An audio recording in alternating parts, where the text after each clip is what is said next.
नमस्कार, मी गौरी सूर्यवंशी. एस मराठीमध्ये आपलं स्वागत. वळूया आजच्या बातमीकडे. मंत्री भरत गोगावले यांनी संजय राऊत यांचा समाचार घेतलाय.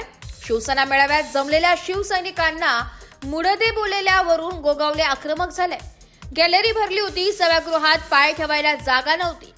याला संजय राऊत मुडदे बोलत असेल तर येणाऱ्या निवडणुकीत दाखवून देऊ आम्ही मुडदे आहोत की मर्द, गोगावले यांचे आव्हान. गेली 3 वर्ष संजय राऊत शरद पवार साहेबांचे आणि उद्धव साहेबांचे जे काही बूटचाटगिरी करतायत त्याचं फळ ही उद्धव साहेबांनी पाहिलं असेल की एका संजय राऊतमुळे त्यांची शिवसेना किती रसातळाला गेले हे कोणी ज्योतिषांनी सांगायची आवश्यकता नाही आहे. एकनाथ शिंदे साहेब हे प्रामाणिक आणि आम्हा सगळ्यांना बरोबर घेऊन जाणारे नेतृत्व आहे. बाळासाहेबांच्या विचाराची शिवसेनेची संघटना एकनाथ शिंदे साहेब स्वतः पुढे घेऊन जात आहेत. आणि म्हणूनच आज जर आपण पाहिलं, उभाटा असेल किंवा इतर काय पक्षाचे लोक असतील विरोधातले, हे का जास्तीत जास्त शिंदे साहेबांकडे आकर्षित होत आहेत?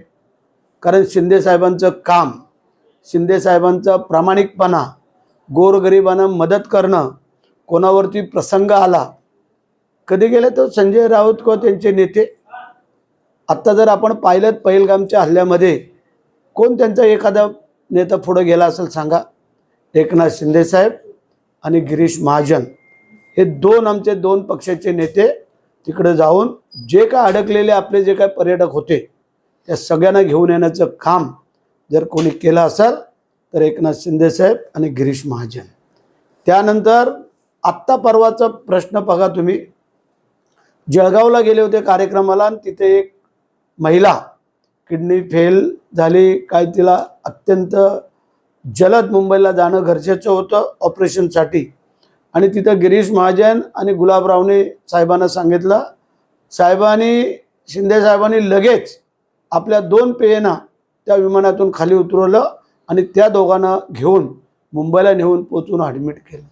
हा फरक आहे आणि हे त्यांना जमू शकत नाही संजय राऊत त्यांच्या नेत्यांना. आणि म्हणून मग आता काय शब्द शोधायचे काय? आता बूटचाटे बोलतोय संजय राऊत, हा लाल घोट्या माणूस की ह्याला ना जनाची ना मनाची राहिली, ना घरका ना घाटका राहिला. ह्याने आमच्या नेत्यांवरती आरोप करताना 10 वेळेला विचार करायला पाहिजे की अख्खी उद्धव साहेबांची उभाटाची शिवसेना संपत आली तरी त्या उद्धव साहेबांना कळेना आणि आमच्यावरती आरोप करतायत, हे आगोरे विद्या करतायत आणि काय काय करतायत.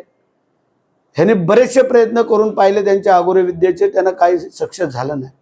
म्हणून ते आता आमच्यावरती आरोप करतायत. आम्ही साधी सरळ लोक ग्रामीण भागामध्ये आत्ताही तुम्ही पाहिलं श्री श्री रविशंकर आणि गुरुनी आमच्याकडं सोमनाथांचे जे काय त्यावेळेच्या पिंड्याचं औषध होते ते पाठवले होते. ते आता आम्ही पूजा करून त्यांना तिथे पाठवलं. हे घर भरलेलं आहे.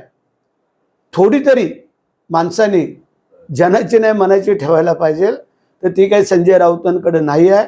म्हणून तो आमच्या मुख्यमंत्री उपमुख्यमंत्र्यांवरती आरोप प्रत्यारोप करतोय, आमच्या अमित शाह साहेबांवरती आरोप प्रत्यारोप करतोय. त्याला कळायला पाहिजे की ही सगळी जी फील्ड आहे देशाच्या पंतप्रधानांवरती आरोप करतोय. आज ह्या 11 वर्षामध्ये देशाच्या पंतप्रधान नरेंद्र मोदी साहेबांनी दाखवून दिलं दूध का दूध आणि पाणी का पाणी. जशाच तसं उत्तर बाळासाहेबांचे जे स्वप्न होतं की 370 कलम हटवून जम्मू काश्मीर मोकळं करायचं ते केलं. अयोध्येमध्ये प्रभू रामचंद्र रायांचं मंदिर उभारायचं ते पूर्ण केलं. ही दोन्ही स्वप्न बाळासाहेबांची होती. हे पंतप्रधान नरेंद्र मोदी साहेब आणि अमितभाई शहाने केले आणि ते त्यांना नेमकं खुपतंय, त्यांना टोचतंय. आणि म्हणून आम्ही सांगतो की संजय राऊतांकडं किती तुम्ही लोकांनी मीडियाने लक्ष द्यावं असं आम्हाला वाटतंय. कारण परवा आमच्यावरती पण आरोप केले, आमचे फोटो त्यांनी त्या सभेत दाखवले. चांगली बाब आहे. एक सामान्य शेतकऱ्याचा मुलगा आहे, सामान्य लोकांना समोर जात असताना आम्ही सामान्यपणे समोर जातो. हे असे छक्के पंजेचे आमच्या अंगामध्ये गुण नाही आहेत आणि म्हणूनच लोकांनी आम्हाला 4-4 वेळेला निवडून दिलं चढत्या क्रमांकाने, हे लक्षात ठेवा. आणि म्हणून ज्या आमच्या शिंदे साहेबांवरती, आमच्या मुख्यमंत्र्यांवरती जे आरोप करतात त्यांचा जाहीर निषेध करतो आम्ही. आणि त्याची तुम्ही कोणी मीडियाने एवढी दखल घेण्याचं कारण नाही, अशी आमची विनंती आहे. एस मराठी न्यूज साठी निलेश लोखंडे, महाड. अशाच नवीन ताज्या घडामोडी जाणून घेण्यासाठी आमच्या एस मराठी न्यूज चॅनलला लाईक करा, शेअर करा, सबस्क्राईब करा आणि बेल आयकॉनला क्लिक करायला विसरू नका.